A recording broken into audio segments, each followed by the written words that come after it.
warmth and gaiety of a successful party, the pleasure of friends amongst friends, the anticipation of new and interesting people to meet. These are the elements of an enjoyable evening.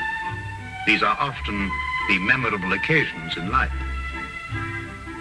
This is a story that started at a party, gay, joyous, festive. This is a story of a party that ended with fear and horror. It was a cry for help Sherlock Holmes will never forget. It was a lovely party. Wonderful party, Janet. Good night, Russell. No one deserves happiness more than you and Russell. Thank you, John. Good night. Wish that John were just one half as attentive as Russell. If you ever want to get rid of him, send him to me. Good night, Louisa. Good night. Good night. Oh, I love them all. But is it unkind of me to say that I'm glad we're finally alone? Not unkind at all.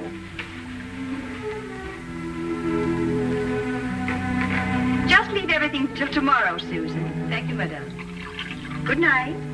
Good night, madame.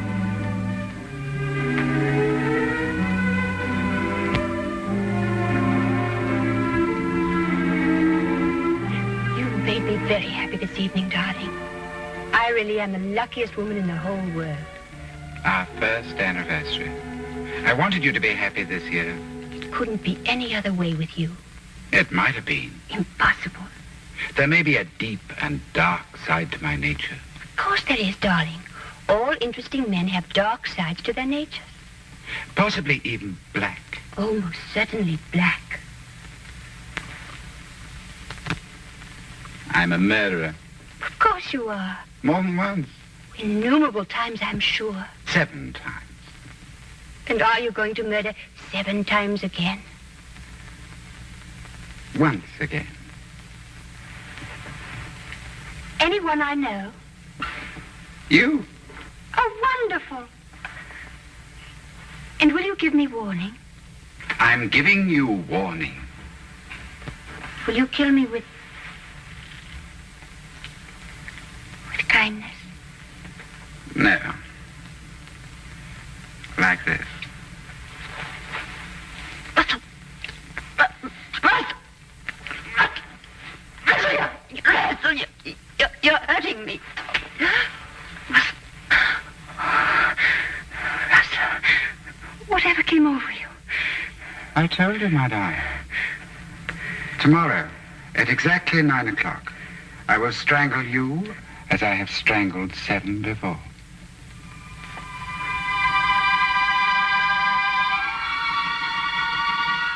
You're serious?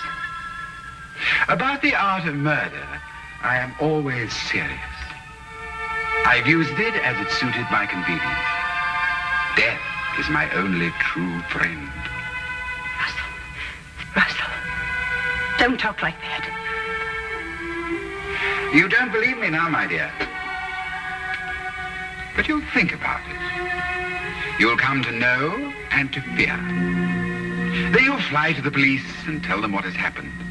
They may believe you, they may not. And tomorrow, at exactly 9 o'clock, I will kill you.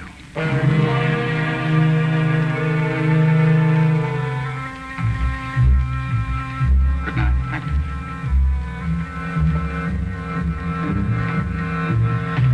Oh, yes. Happy anniversary, my dear.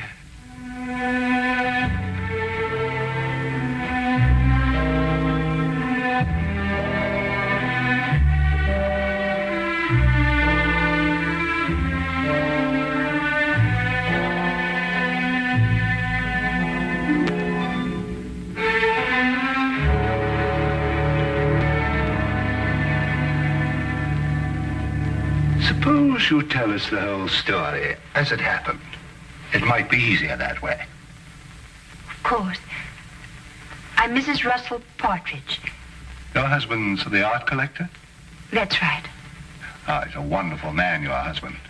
I first had the pleasure of meeting him when we were guarding the French collection that came over. He's a wonderful man. Everyone says so. Yes. Now, Tell me what's troubling you, Mrs. Partridge. You can rest assured that for your own sake as well as your husband's, Scotland Yard will do everything it possibly can.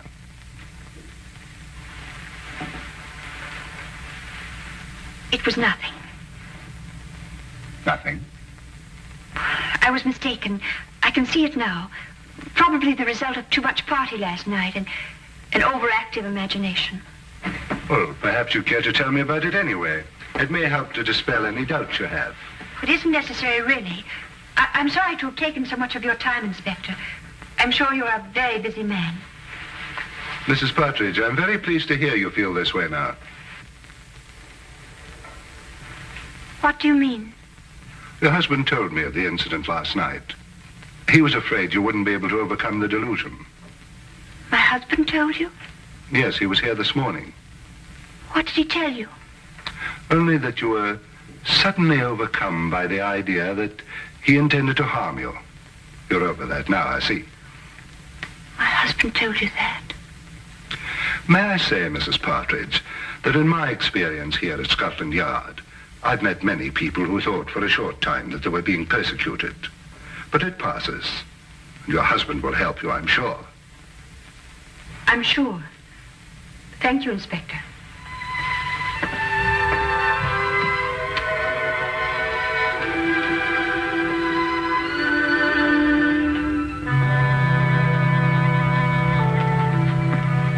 Well, what do you make of that, sir? Follow, Wilkins. Very good, sir.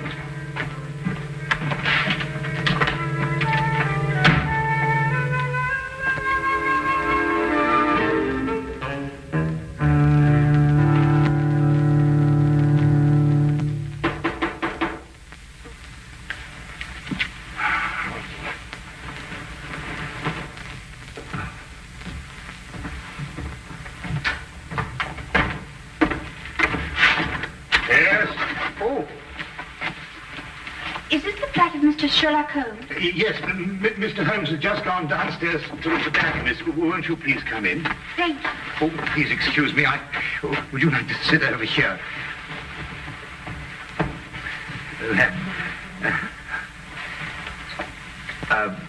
Would you care for anything? I have some fresh tea made. No, thank you. You say Mr. Holmes will be right back. Oh, yes. Oh, forgive me. I'm Dr. Watson. How do you do? I'm Mrs. Russell Partridge. Oh, is your husband the art collector? Yes. Oh, I met him not long ago. Wonderful man. Thank you. Of course, I'm not much an authority on art myself. I just like what I like, you know. But I understand he's one of our leading judges. Yes, that's true. Wonderful man. Interesting, too. Yes. I think perhaps I'd better leave. I was wrong to think that...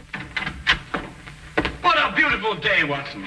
Perfectly exquisite. We really must make an effort to get out and about more often and see the beauties that are... I beg your pardon, madam. I didn't realize we had a guest. May I present Mr. Holmes? This is Mrs. Russell Partridge. Do forgive the exuberance of my entrance, madam. I'm delighted to meet you. Won't you sit down? I think that I realize the situation is a delicate one. How do you know? Because you didn't wish it to be known that you'd come here. So you left your carriage at the corner of the street and walked. You saw me? No, as a matter of fact, I didn't. But I observed that the hem of your skirt has picked up a certain amount of dust from the street. And though you undoubtedly came by carriage, because your shoes, which are extremely fashionable ones, were not meant for comfortable walking. Mr. Holmes, I need your help. In what way, Mrs. Partridge? I believe my husband is going to kill me. Russell Partridge? Why do you believe this, Mrs. Partridge? He told me he would. Last night. Why, that's impossible. I had the same reaction at first, Dr. Watson. It couldn't be true. Not by Russell. As everyone tells me, he's such a wonderful man.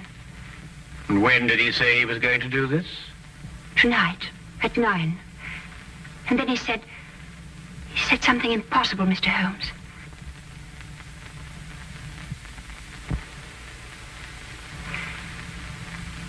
He said, I would be the 8th.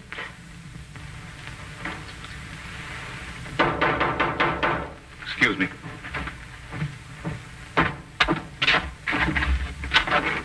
Hello, Inspector. What can I do for you? Hello, Dr. Watson. I want to speak to Mrs. Partridge. How do you know she's here? I had her followed from Scotland Yard. Oh, I see. I'm sorry to have to do this, Mrs. Partridge, but I was afraid you might still think you were in danger. I see now that you do. I'm sorry. But Lestrade, Mrs. Partridge has just told us that her husband is going to kill her tonight at 9 o'clock. Mr. Partridge came to the yard this morning to tell me that his wife was going to call on me. How did he know? He said you told him you were going to call. That's not true. I decided to do it this morning. It was 10 o'clock, I remember. Mrs. Partridge, at 10 o'clock, your husband was still sitting in my office.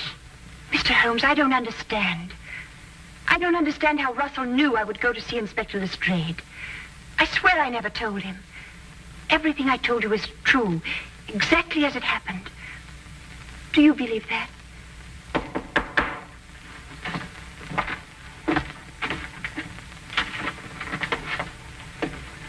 Excuse me. My name is Partridge. I believe my wife is here. Yes, indeed she is. Will you come in? Russell. I'm sorry I'm late, my dear. I was detained at the gallery. Are you ready to leave? How did you know I was here? How did I know you were here? Yes. How did you know? But you said you'd be here. You told me to meet you here. Have you forgotten?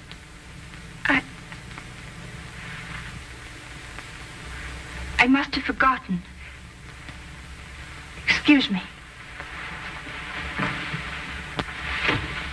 Forgive me for interrupting you, gentlemen, and thank you for any consideration you may have shown my wife. Good day. Good day.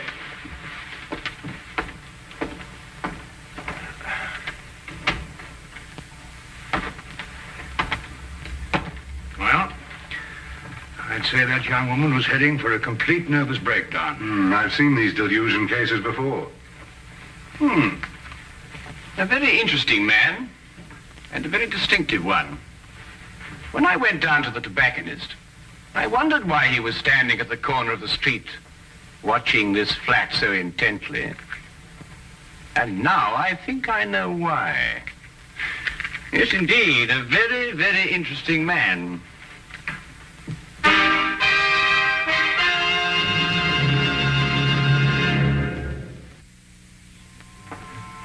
Well, Lestrade, there were two incidents in the romantic life of Russell Partridge. In the first case, his fiancée ran off with another man and was never seen again.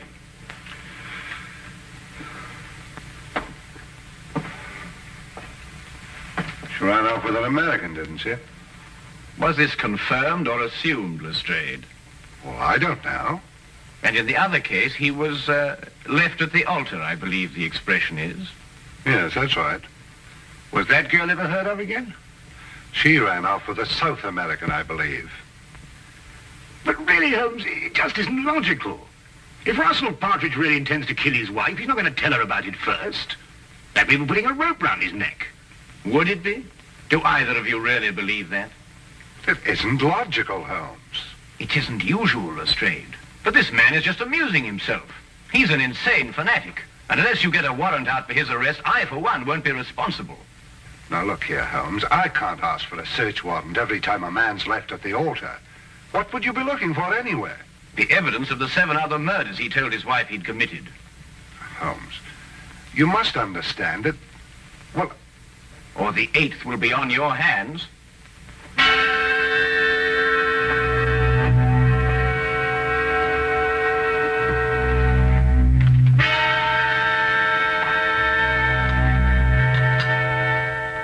Going completely against his own judgment, Lestrade had the search warrant issued, and Scotland Yard entered the Partridge house and searched with the thoroughness and efficiency that only that organization was capable of. From basement to attic, no wall, no object was left without meticulous examination. Holmes directed the entire investigation. I have never seen him so intense, so insistent, and at the end, so completely frustrated. If Partridge was the criminal Holmes believed, there was no question he had won.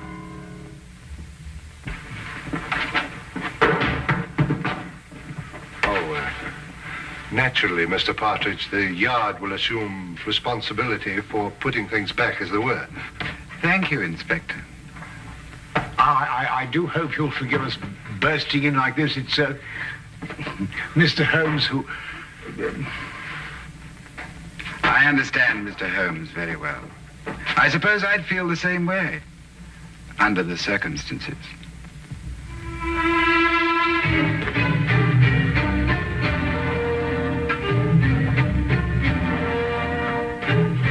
What time is it, Watson?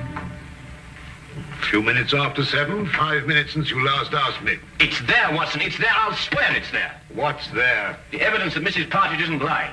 That her husband is a murderer. It's in that house somewhere. I'll swear it. But you've searched all over the house, Holmes. You've measured every inch of it. I know, Watson, but it is there. I've overlooked something. And unless I can find out what it is, that girl is going to be murdered in 2 hours. He said 9 o'clock. Even if he intends to murder the girl, he doesn't have to do it on schedule. But he does. That's part of his disease. That man works like a clock.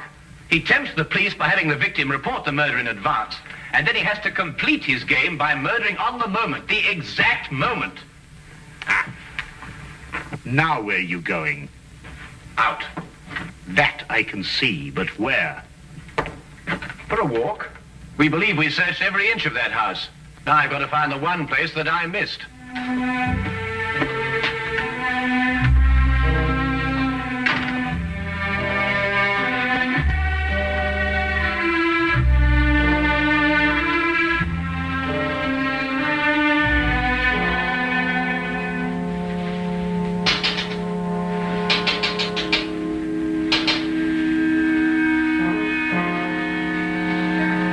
Mr. Holmes. Good evening, Mrs. Partridge. I realize the entrance is somewhat unconventional, but then so are the circumstances. I believe I made the climb unseen. What are you doing here? I want to prevent you from doing this. I can't stay here. You must. If I stay here, kill me. Mrs. Partridge, I know your life is in danger, but if you leave here, I can't guarantee your safety. If you stay and help me, we may yet have a chance. A chance? Yes, it's my theory that your husband will try to... Janet!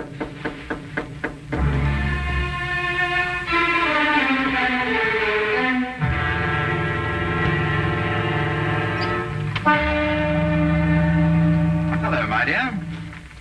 You were so quiet up here, I thought perhaps something was wrong. Are you planning a trip? No. Going out, perhaps? I was. But then I changed my mind. Why did you change your mind? Because I think you're lying. You're insane, Russell. But I don't believe you're dangerous. I shall stay here tonight and leave in the morning. I'm glad you feel like that, Janet. It shows you have great strength of character.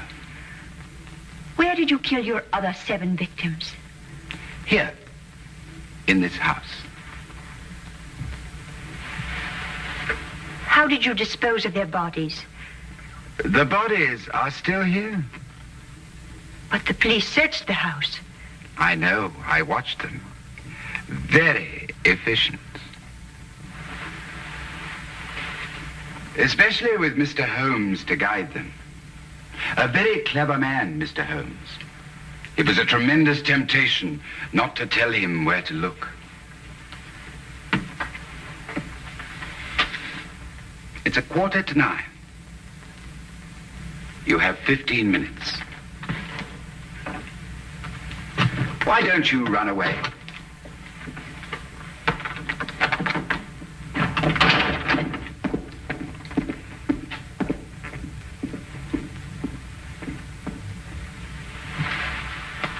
Very well done indeed, Mrs. Partridge. I must apologize for the oversight. What do we do now? Now we wait.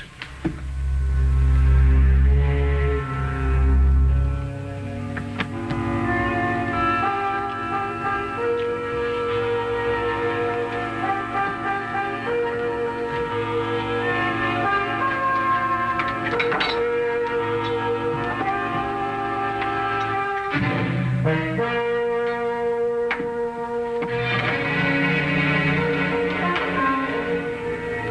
one.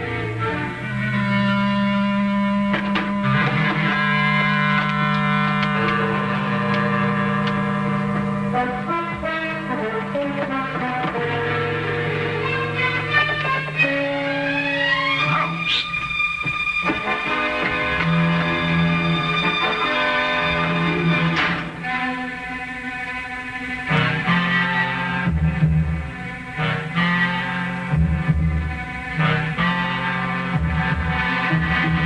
At last, I remember it.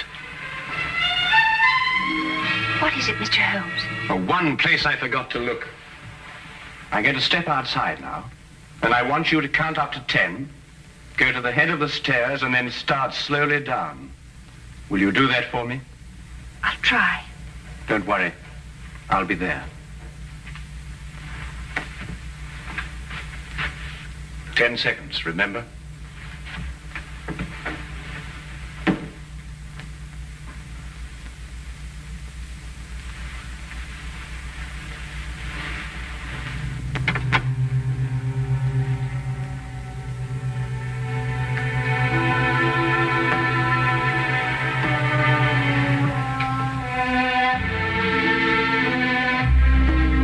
I admire your courage, Janet. Aren't you afraid? No. I don't believe you. I think you are afraid. No, I'm not. The others were afraid. Don't take that last step. How did you get in? The important thing is that I'm here, and that your wife is safe. And because of your premature revelation of yourself, so am I. I'm sure it is not against the law of England to walk up the stairs in one's own house. Besides, my wife is completely unharmed. And the other 7, Mr. Partridge? What other 7, Mr. Holmes? You searched this afternoon. The other 7 exist in my poor wife's sick imagination. Yes, and in mine, too. I know where they are now. Really?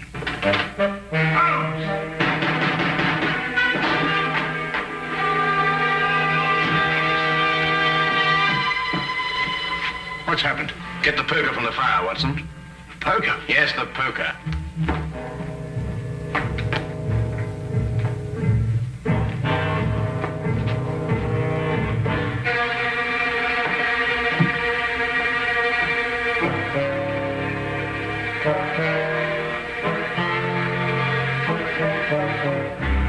I imagine there is a way of opening your unique coffin, Mr. Partridge. And if not, Dr. Watson here is more than capable of breaking it open.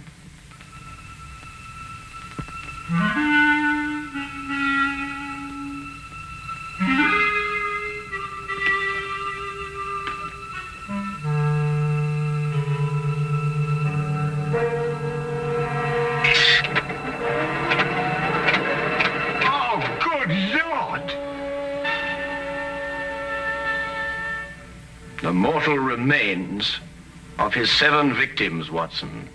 Each step a coffin, and each coffin a monument to the most insane killer I have ever met.